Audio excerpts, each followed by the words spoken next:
Inscreva-se no canal e deixe seu like. Sigmund Freud. Origem: Wikipédia, a enciclopédia livre. Pacientes de Freud. Esta é uma lista parcial de pacientes cujos estudos de caso foram publicados por Freud. Ana O. = Berta Papien, 1859-1936, paciente de Breuer, tratada pelo método catártico, livre associação de ideias. Cassily M. = Anna von Lieben. Dora = Ida Bauer, 1882-1945. Frauen von N. = Fanny Moser. Fraulein Elisabeth von R. Fraulein Catarina = Aurelia Kronich. Fraulein Lucy R. O Pequeno Hans = Herbert Graf, 1903-1973. O Homem dos Ratos = Ernst Lanzer, 1878-1914. O Homem dos Lobos = Sergei Pankejeff, 1887-1979. Teoria, pensamento e linguagem. Em suas teorias, Freud afirma que os pensamentos humanos são desenvolvidos por processos diferenciados, relacionando tal ideia de que o nosso cérebro trabalha essencialmente no campo da semântica, isto é, a mente desenvolve os pensamentos num sistema intrincado de linguagem baseada em imagens, as quais são meras representações de significados latentes. Em diversas obras, como a interpretação dos sonhos, a psicopatologia da vida cotidiana e os xistes e suas relações com o inconsciente, Freud não só desenvolve sua teoria sobre o inconsciente da mente humana, como articula o conteúdo do inconsciente ao ato da fala, especialmente aos atos falhos. Para Freud, a consciência humana subdivide-se em 3 níveis: consciente, pré-consciente e inconsciente. O primeiro contém o material perceptível.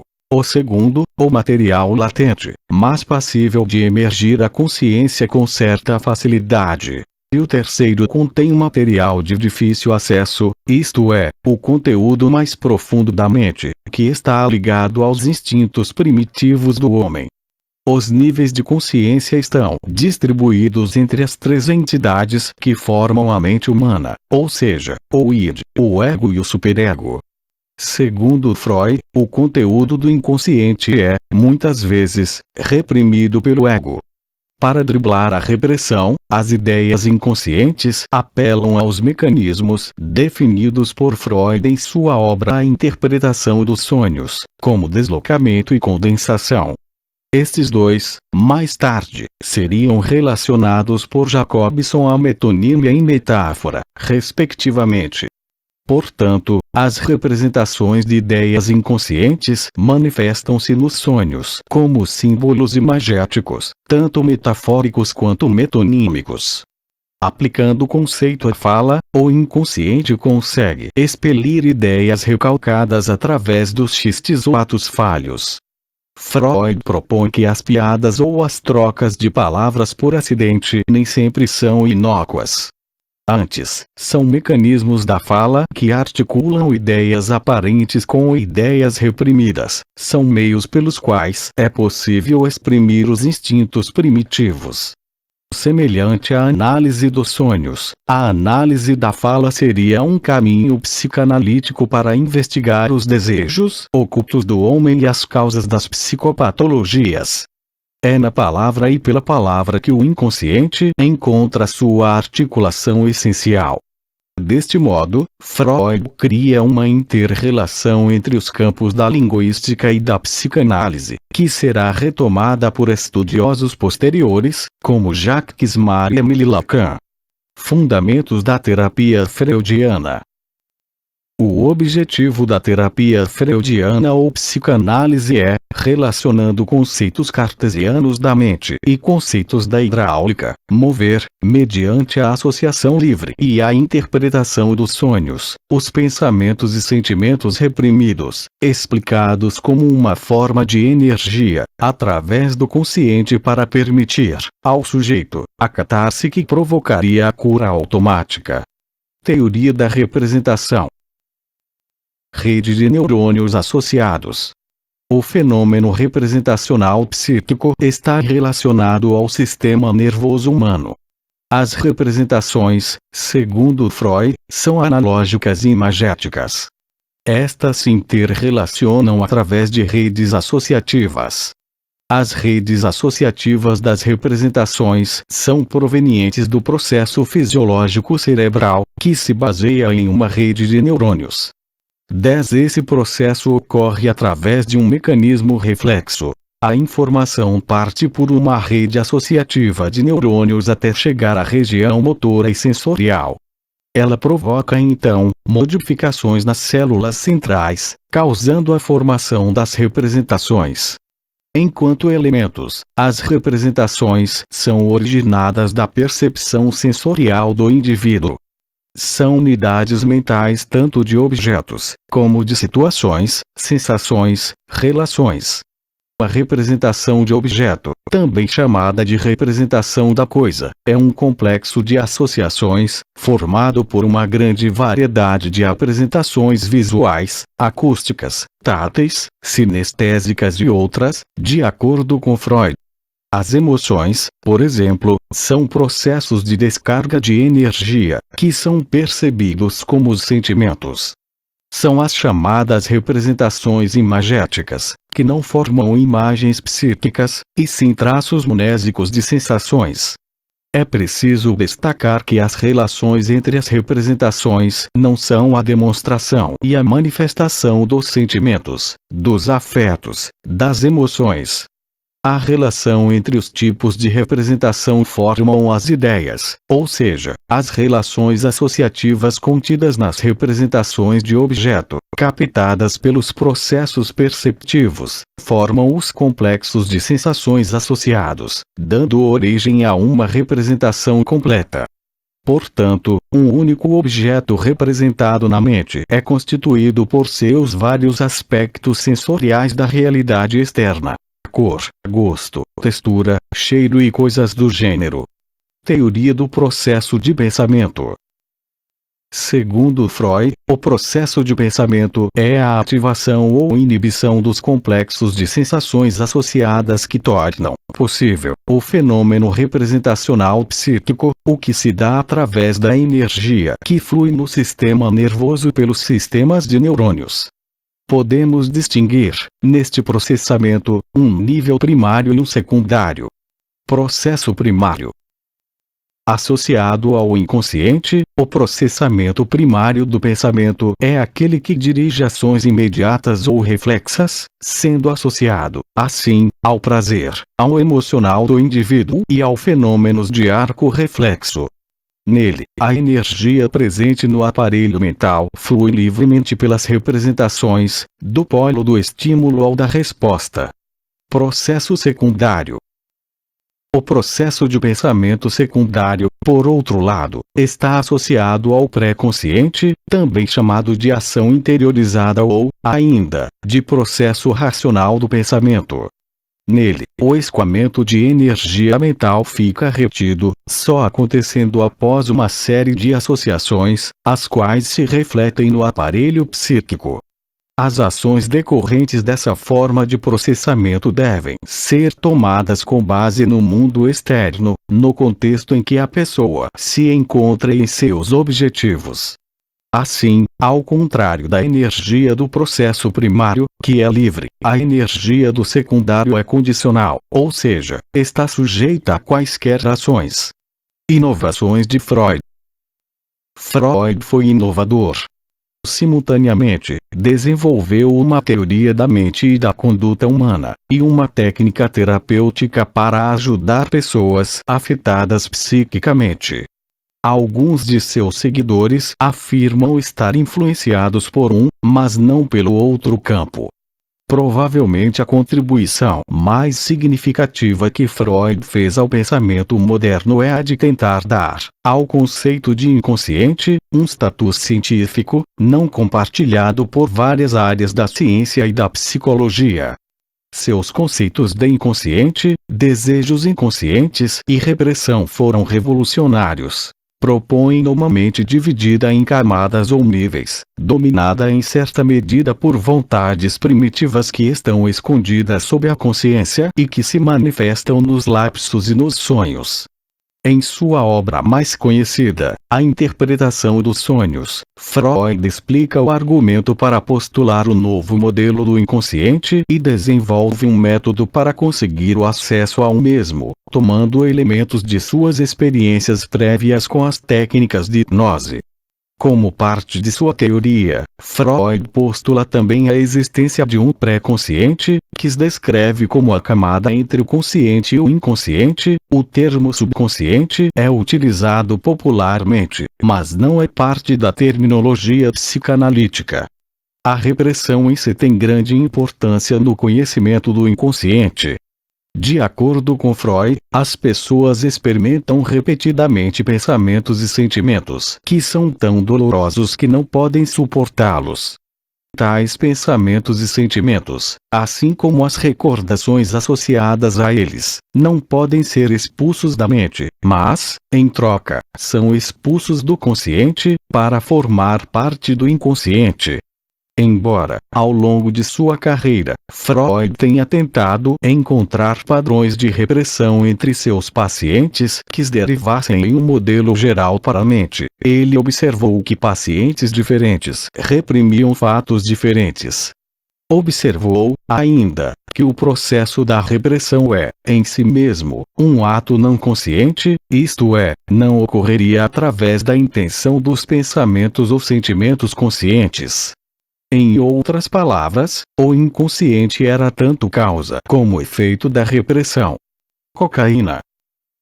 Como um pesquisador da área médica e da psicanálise, Freud foi um dos primeiros a usar e a propor o uso da cocaína como estimulante, bem como analgésico. Ele escreveu vários artigos sobre as qualidades antidepressivas do medicamento. Ele foi influenciado por seu amigo e confidente Wilhelm Fliess, que recomendou a cocaína para o tratamento da neurose nasal reflexa. Fliess operou Freud e o nariz de vários pacientes de Freud que ele acreditava estarem sofrendo do transtorno, incluindo Emma Eckstein, cuja cirurgia foi desastrosa. Freud achava que a cocaína iria funcionar como uma panaceia para muitos transtornos e escreveu um artigo científico bem recebido, sobre coca Ubercoca, em alemão, explicando as suas virtudes. Prescreveu-o para seu amigo Ernst von Fleisch-Machow para ajudá-lo a superar o vício da morfina, que tinha adquirido ao tratar uma doença do sistema nervoso. Divisão do inconsciente. Freud procurou uma explicação à forma de operar do inconsciente, propondo uma estrutura particular. No primeiro tópico, recorre à imagem do iceberg em que o consciente corresponde à parte clara, e o inconsciente corresponde à parte não visível, ou seja, à parte submersa do iceberg. De sua teoria, ele estava preocupado em estudar o que levava à formação dos sintomas psicossomáticos, principalmente a histeria, por isso apenas os conceitos de inconsciente, pré-consciente e consciente eram suficientes. Quando sua preocupação se virou para a forma como se dava o processo da repressão, passou a adotar os conceitos de id, ego e superego. O id representa os processos primitivos do pensamento e constitui, segundo Freud, o reservatório das pulsões. Dessa forma toda a energia envolvida na atividade humana seria advinda do id. Inicialmente, considerou que todas essas pulsões seriam ou de origem sexual, ou que atuariam no sentido de autopreservação. Posteriormente, introduziu o conceito das pulsões de morte, que atuariam no sentido contrário ao das pulsões de agregação e preservação da vida. O id é responsável pelas demandas mais primitivas e perversas. O ego permanece entre ambos, alternando nossas necessidades primitivas e nossas crenças éticas e morais. É a instância na que se inclui a consciência. Um eu saudável proporciona a habilidade para adaptar-se à realidade e interagir com o mundo exterior de uma maneira que seja cômoda para o id e o superego. O superego, a parte que contrage ao id, representa os pensamentos morais e éticos internalizados. Freud estava especialmente interessado na dinâmica destas três partes da mente. Argumentou que essa relação é influenciada por fatores ou energias inatas, que chamou de pulsões. Descreveu duas pulsões antagônicas. Eros, uma pulsão sexual com tendência à preservação da vida, e Thanato, a pulsão da morte, que levaria à segregação de tudo o que é vivo, à destruição. Ambas as pulsões não agem de forma isolada, estão sempre trabalhando em conjunto. Como no exemplo de se alimentar, embora haja pulsão de vida presente, afinal a finalidade de se alimentar é a manutenção da vida, existe também a pulsão de morte presente, pois é necessário que se destrua o alimento antes de ingeri-lo, e aí está presente um elemento agressivo, de segregação. Mecanismos de defesa.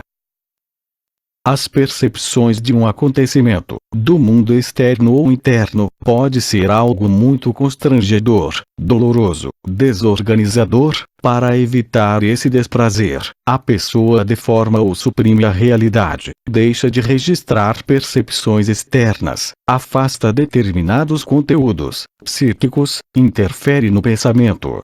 São vários mecanismos que o indivíduo pode realizar essa deformação da realidade, chamados mecanismos de defesa, são eles. Recalque. O indivíduo não vê ou não ouve o que ocorre. Existe a supressão de uma parte da realidade. Formação reativa. O ego procura afetar o desejo que vai para determinada direção, e para isso o indivíduo adota uma atitude oposta a esse desejo. Regressão. O indivíduo retorna às etapas anteriores do seu desenvolvimento, é passagem para modos de expressão primitivos. Projeção. É uma confluência de distorções do mundo externo e interno. O indivíduo localiza no mundo externo e não percebe que aquilo foi projetado com algo que considera indesejável. Racionalização. O indivíduo constrói uma argumentação intelectualmente convincente e aceitável, que justifica os estados deformados de convivência. Libido. Freud também acreditava que a libido amadurecia nos indivíduos por meio da troca de seu objeto, ou objetivo.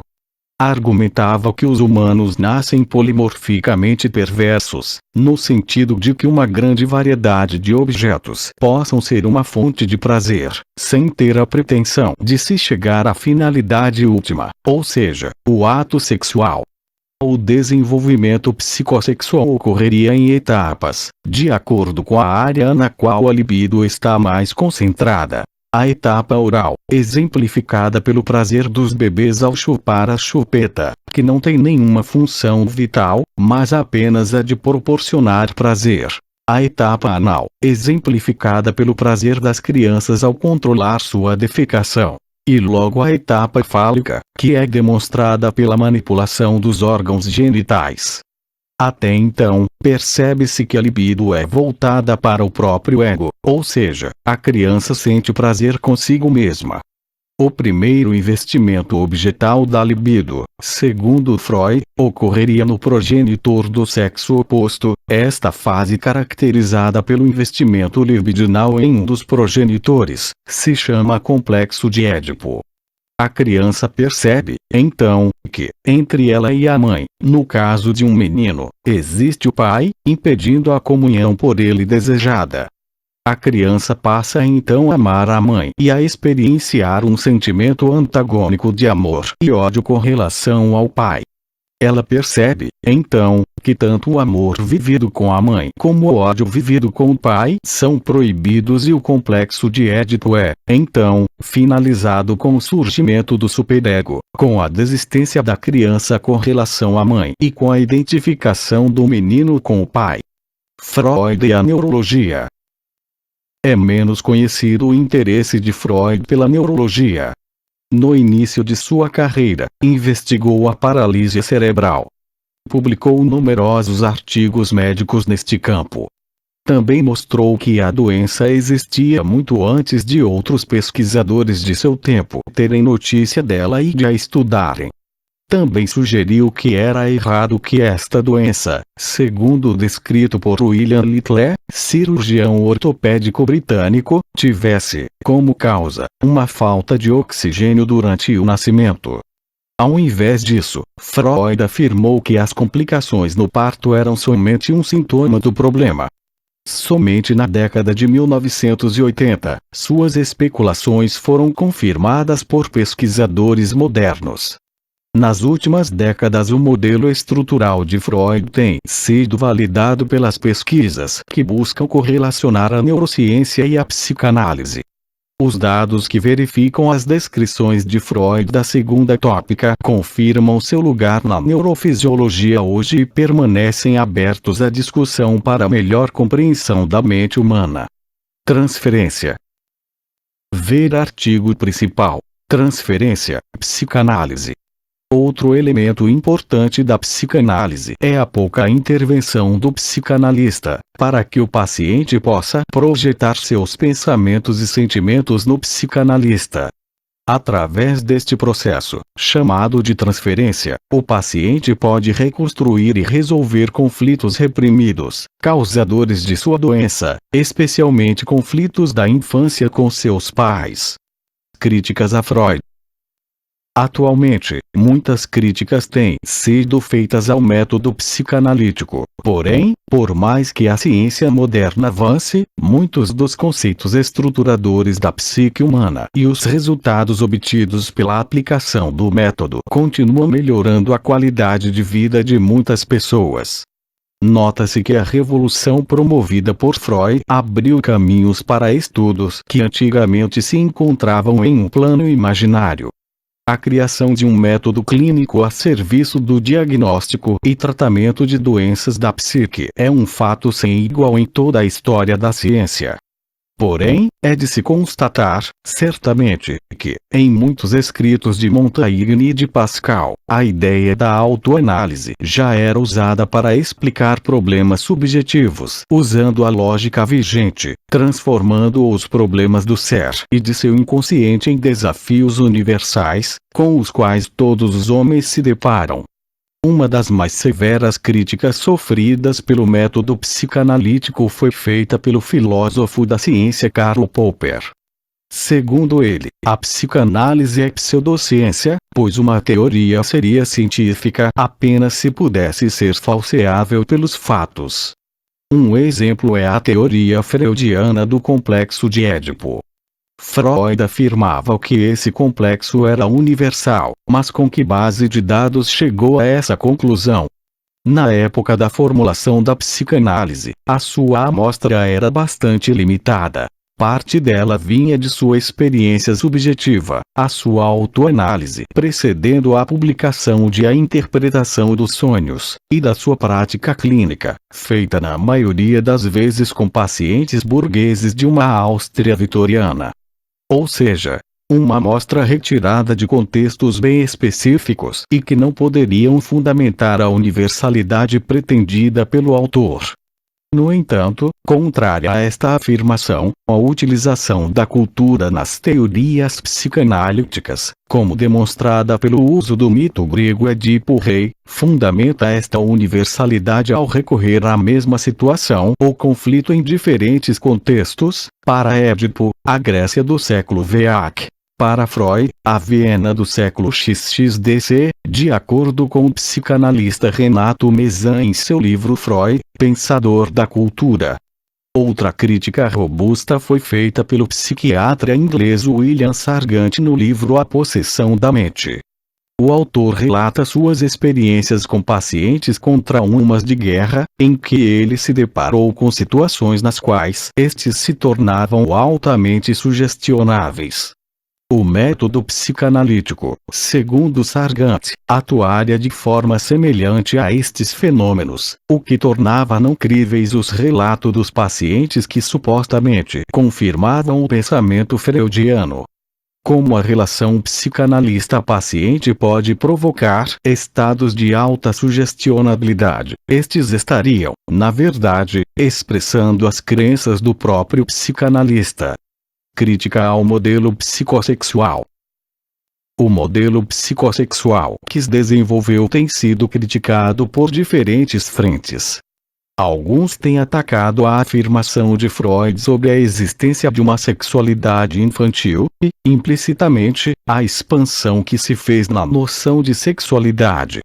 Outros autores, porém, consideram que Freud não ampliou os conhecimentos sobre sexualidade, que tinham antecedentes na psiquiatria e na filosofia, em autores como Schopenhauer, senão que Freud neurotizou a sexualidade ao relacioná-la com conceitos como incesto, perversão e transtornos mentais.